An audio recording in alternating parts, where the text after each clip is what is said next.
Welcome to This Week in Virginia. I'm delighted to have two very special guests talking about elections, which is on everybody's minds.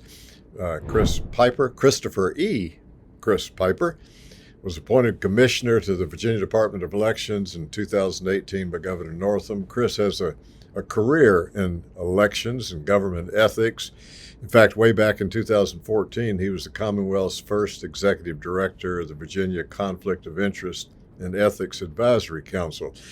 Chris, the number of boards that you serve on is beyond my ability to name them all, but you chair the Election Assistance Commission Standards Board, and you're vice chair of the Electronic Registration and Information Center, and you serve on the Bipartisan Policy Center Election Task Force, among your many different ways that you serve both the Commonwealth and serve throughout the country. And Brenda Cabrera, welcome, Brenda. Brenda is the Director of Elections, the City of Fairfax, and she's worked more than 30 years balancing election security and transparency, advocating for accessibility, voter-centric policies. She's a certified election registration administrator and current president of the Voter Registrars Association of Virginia. And if you Google her, you'll find the show that she did with the U.S. Election Assistance Commission just back in July of this year, talking about the 2020 election. We'll not talk about 2020 because it's 2021, and we want to deal with the issues that are on the minds of the voters. So Chris Piper, Commissioner Piper, you start, and then Brenda's going to jump in and give the view from the local level too. What would you want people to know about what's happening that they don't see and having things secure and transparent in the election? So turn it to you, sir. Well, thank you, David, and thanks for having me again on your show. I love to have these conversations with you and really appreciate the opportunity to talk about this. I'll keep it brief because I could talk about this for about 6 hours.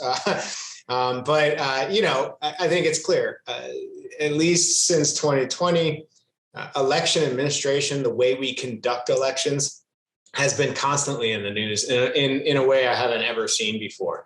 And it's a hotly debated topic. And there's a lot of what we call mis and disinformation out there.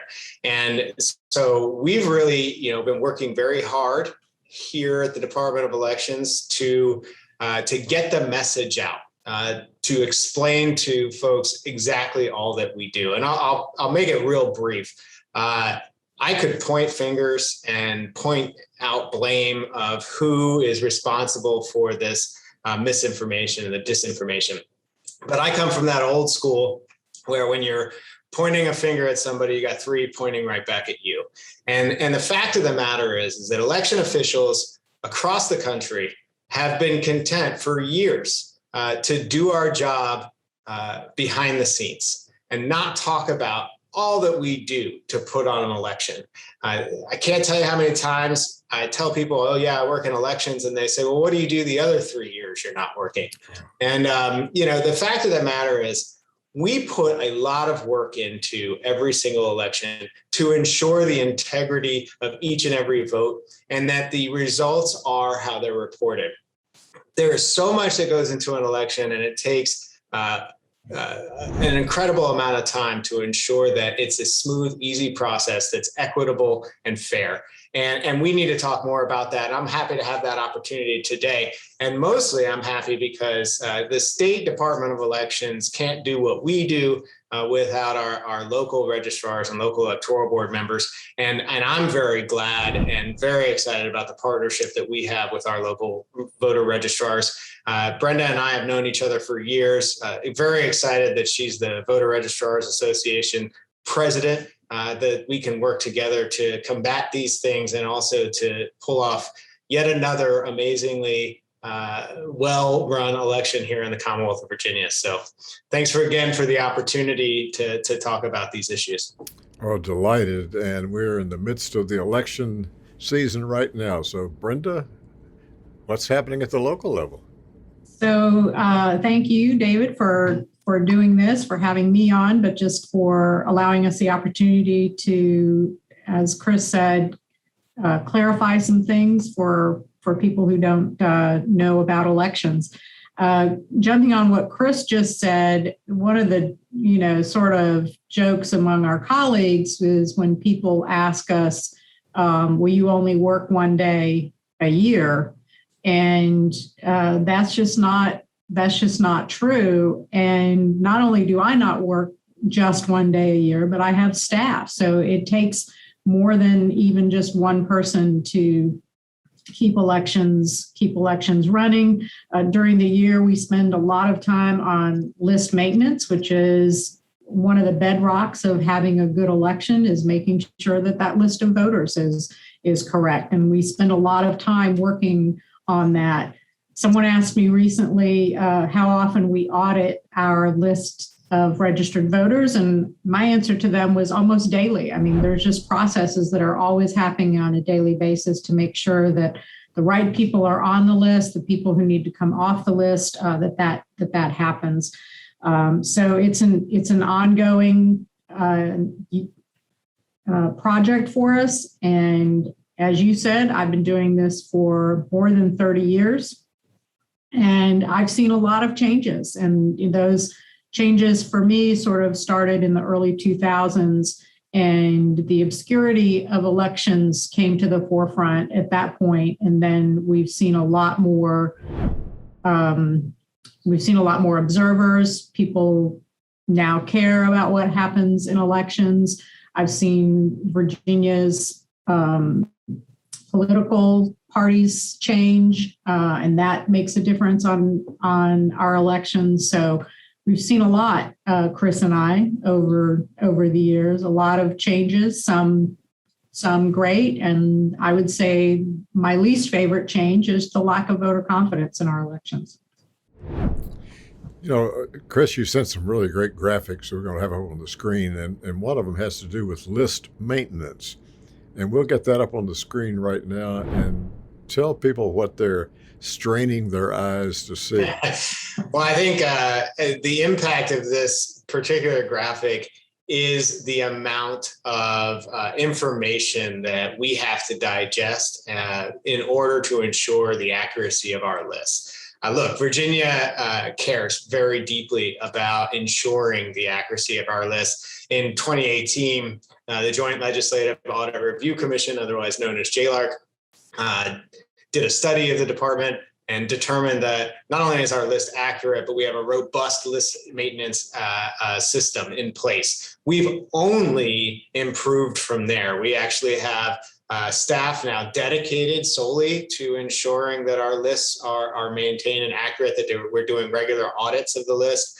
But you can also see we work with the Virginia State Police, the Bureau of Vital Statistics, the Secretary of the Commonwealth's Office. We are founding members of ERIC. We mentioned that at the beginning. I'm the vice chair of the ERIC board. That is a conglomerate of member states, and we share our voter registration list along with DMV data to ensure that if you have moved and you haven't notified us, or you've registered to vote and we haven't been notified in another state, that we have that information so that we can reach out to you, and if you have moved, be able to remove you from the list. Bureau of Vital Statistics and working with the master death file at the national level, we have information to remove folks who have unfortunately passed away. I could go on and on about the amount of work that goes into ensuring our list, but suffice it to say, you can have faith that only those people who are eligible and properly registered to vote are on the list and able to properly vote. So lots and lots of stuff goes into that process, and we're very, very proud of it. But on the flip side, we're also really proud of the fact that we make it so easy for you to register to vote. All you got to do is go online. As long as you have a DMV ID, you can register to vote on our website. If you change your address or change your name, you can take care of that in a snap of a finger on our website.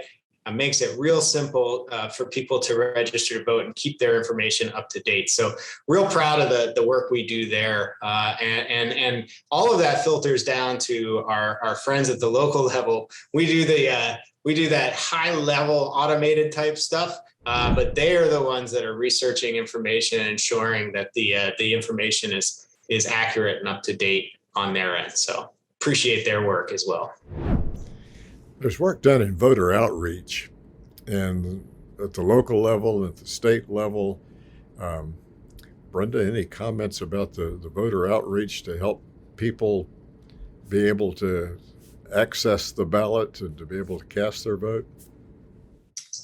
Well, I think that one of the challenges I'll say about that is that even though we live in the communication age and the age of information, it is challenging to get information to people. People aren't just sitting at home reading the local newspaper anymore. So you have multiple sources where you're trying to get voter information out. And here locally, we are fortunate to have a newsletter that goes to everybody in the city. So we play a starring role in that newsletter to make sure that we're constantly giving voters information, even if it's not election time. There's just things that voters need to know.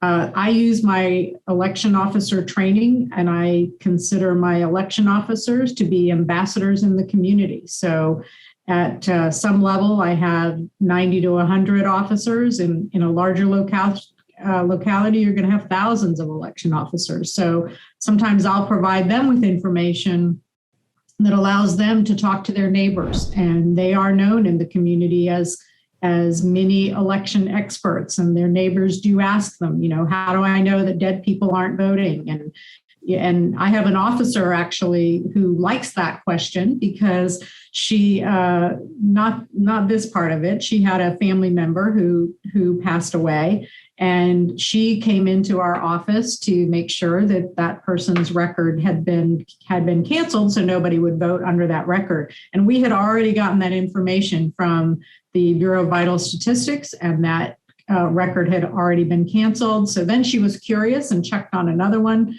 in her family, and that one had also been canceled. So these anecdotal stories among our election officers make for great community outreach.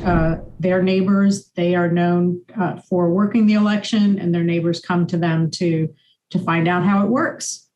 So if I can, David, jump on top of that, because it's a great point.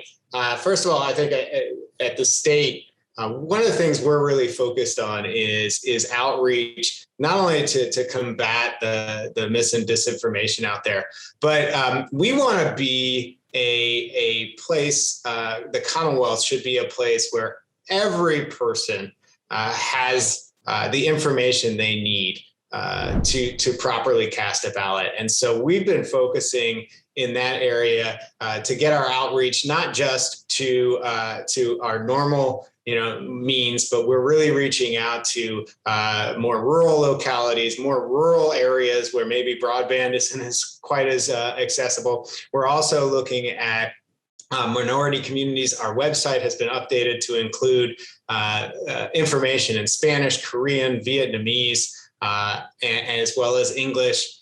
We anticipate seeing that expanded. Our voter pocket guide now is available in those 4 languages as well. And that pocket guide is so important to basic information about the election that we know, of course, but not everybody else is going to know. When's the last day to register? Where do you go for your polling place? How can you get more information about properly casting a ballot? But then, while that's all very important, and I want to emphasize that point, Brenda made a really incredibly important point. I think in today's day and age, we think, or a lot of Americans think, that elections are run by partisan hacks. And I say that in their words, not mine.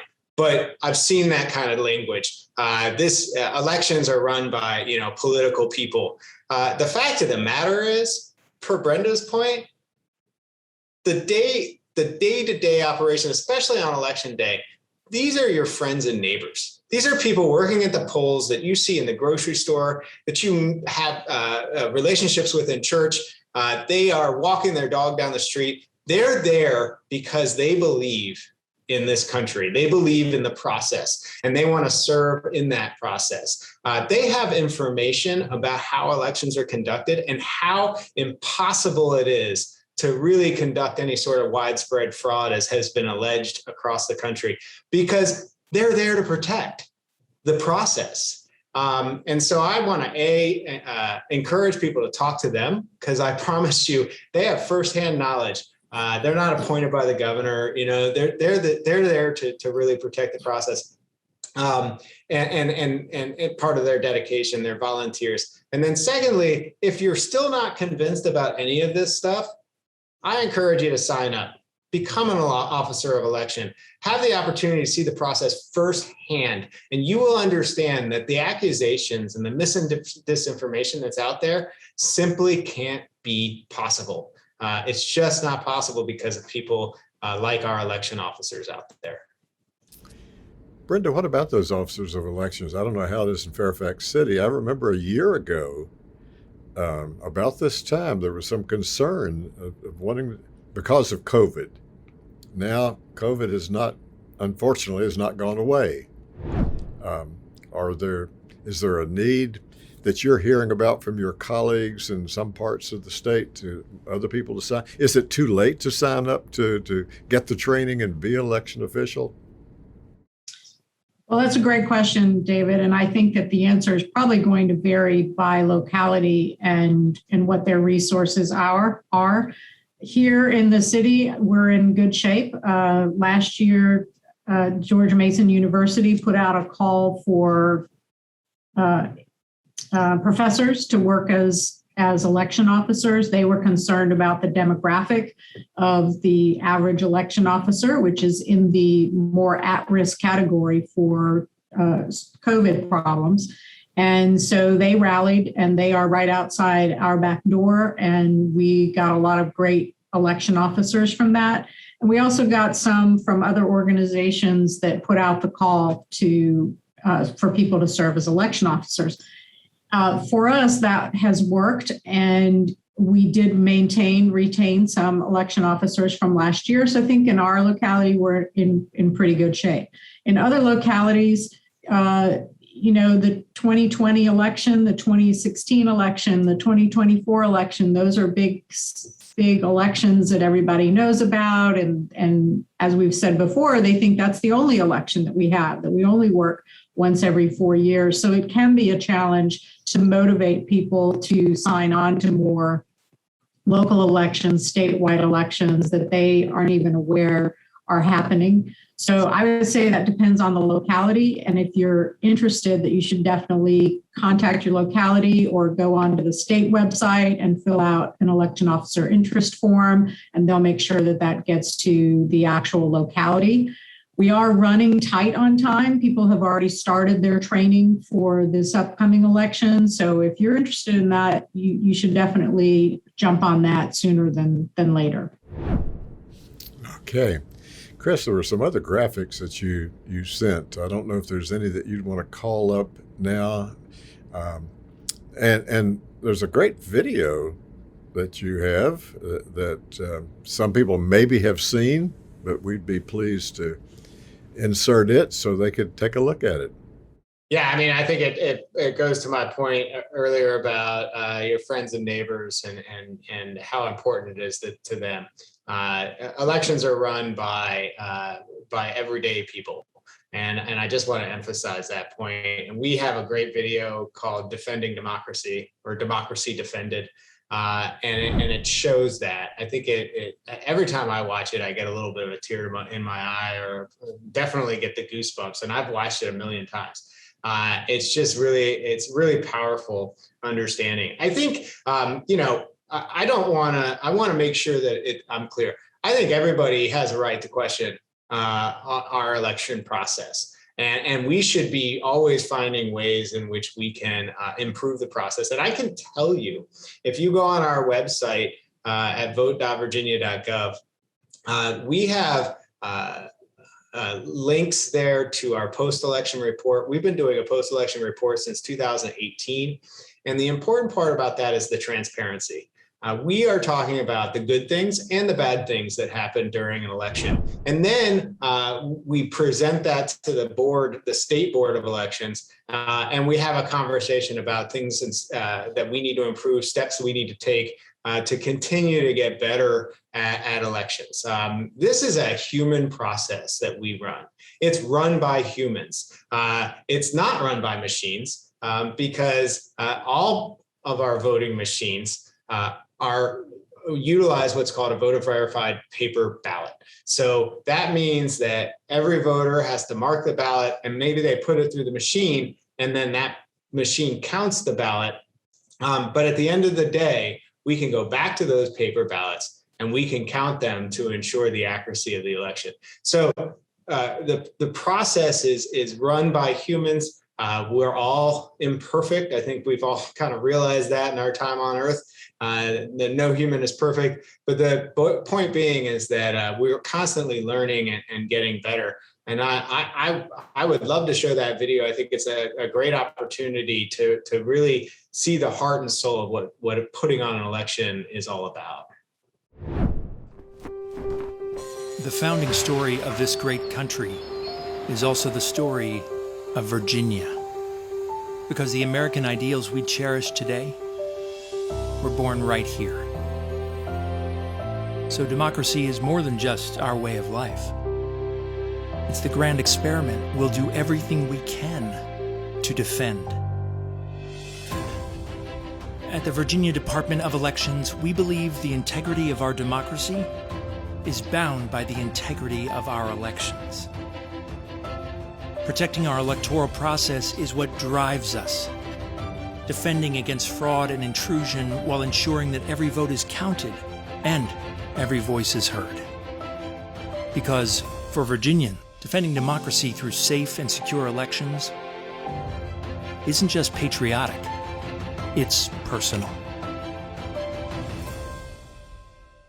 If I could jump on to what Chris said as well, I think that what election officers, administrators would love for the public to understand is that we are here and we would like to be your trusted source, trusted information for election questions.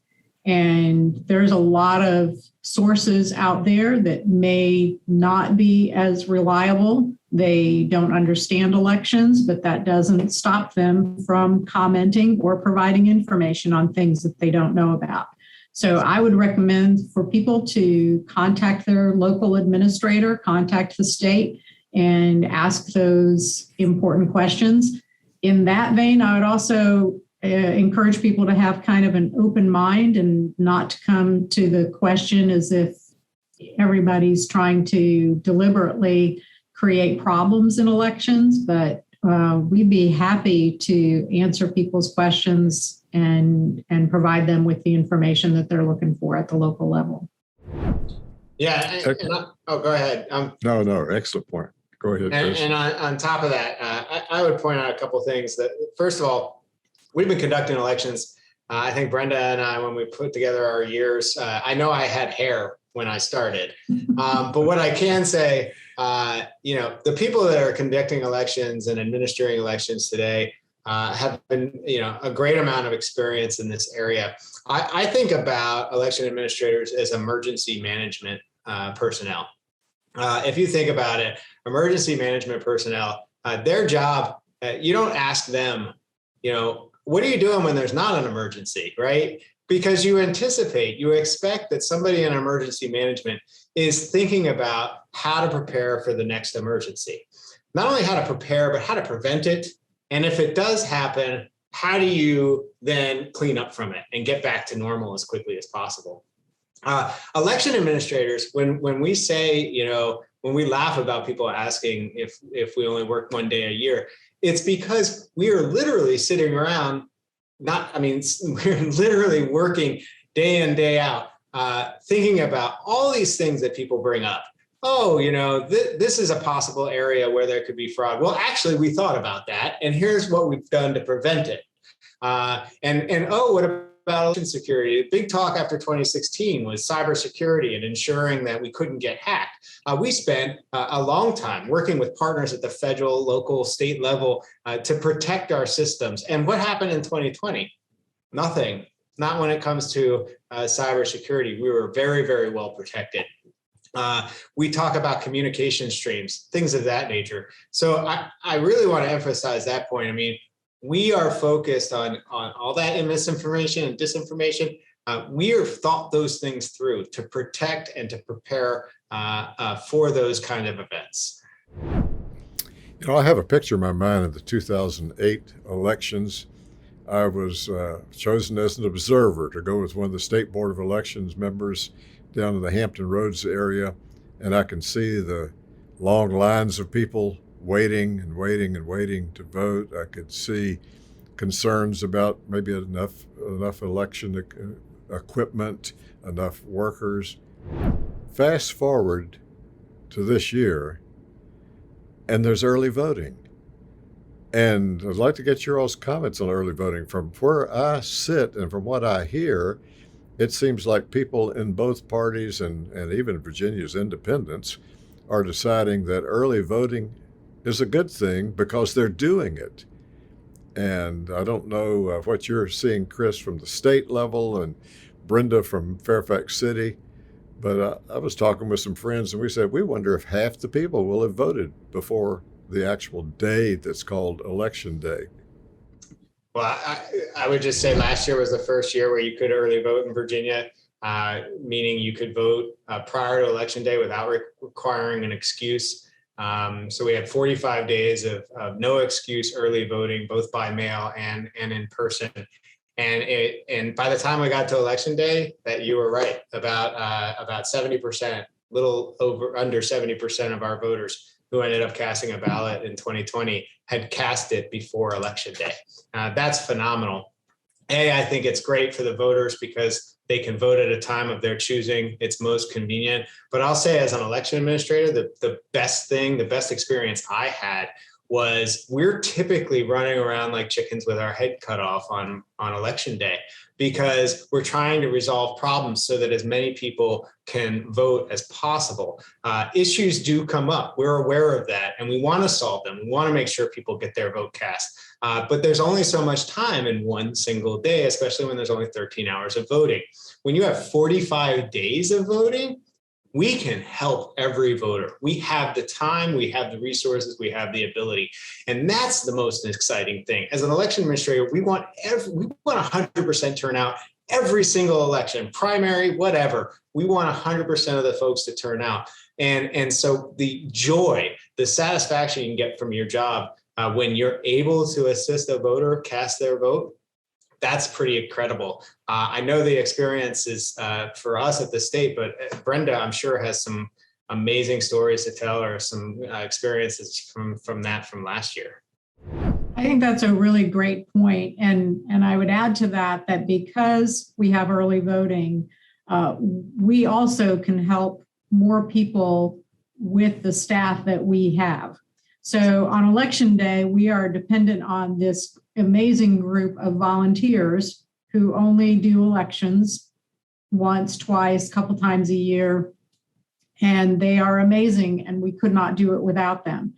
During early voting, even in a county as large as Fairfax, they have vote centers across the county that makes it convenient and accessible for all of their voters, but it's also easier to staff 13, 14, 20 satellite locations with people who are really deep dive trained into the process. That's easier than the 243 precincts that they have to train for on Election Day. So we still have this, I think we've just broadened the opportunities. We've broadened the accessibility for voting. People have options. And the other thing I would like to say, because we hear a lot that, we shouldn't have this or we shouldn't have that this is too new. Well, by mail voting is not new to Virginia. The only thing that is new is that you don't have to have an excuse to do it. So the processes for absentee voting by mail are well-honed, well-practiced, best practices, checks and balances. And so it's not new. The same thing with early voting. We've always voted 45 days before every election. You just had to have an excuse in order to participate in that. So those processes are the same processes that we have done for many, many years, and we are good at those processes. So it's nice to be able to put all of that knowledge together and provide those opportunities to voters while taking some pressure off of these amazing volunteers who work a couple of days a year. It also frees up staff on election day to be able to answer those questions, since there are fewer of them on election day, as Chris even mentioned, at the state level. So on the night of the election, sometime 9 o'clock earlier, 10 o'clock, 11 o'clock, midnight, whenever, the votes will be reported. There was some frustration in some corners in 2020 that those who voted early were reported at the end, and at that time it appears it was primarily people of one party who voted early. Now I'm hoping that people of both parties are voting early, so that will not be an issue. Anything that you'd want to say before we would wrap it up today about what can people expect? What are you hearing, Chris, around the state? Brenda, what do you know? What can people expect when they start hearing the votes have come in from Fairfax City? They've come in from different jurisdictions.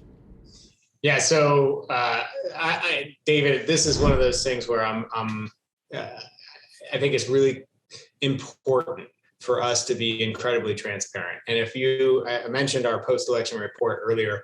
If you go to our 2020 post-election report, we discuss this issue in detail. We understand, as hard as we tried to explain how the process was going to work, we understand that, not all 6 million registered voters in Virginia are tuning into my speeches, right? So we understood that there was some confusion and some frustration. And some of that, again, I could point fingers, but really the blame needs to rest with us. And here's the deal. That was a tremendous change, early in-person voting, and the number of folks who did it.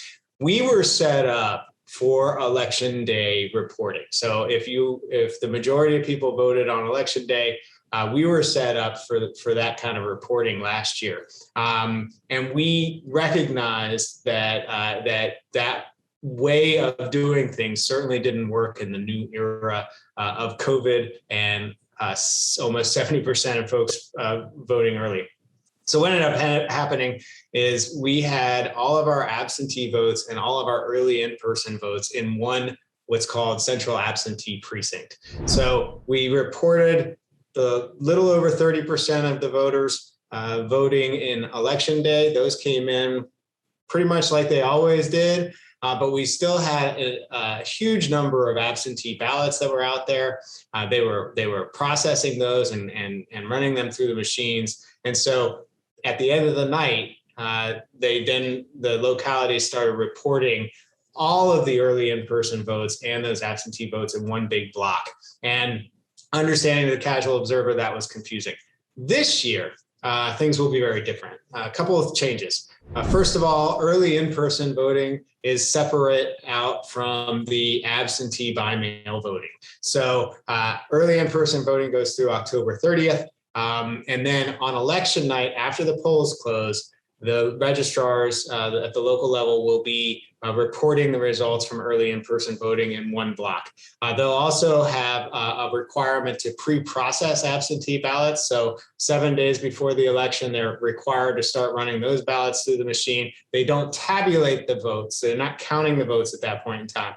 But on election night, shortly after the polls close, they should have gotten through most of their absentee ballots by mail, and they can start reporting those, and that'll be in one bucket. And then, of course, as we all are well seasoned on, election day votes will be reported by precinct as have been normal. So you shouldn't see that big bucket of votes dropped in later in the night.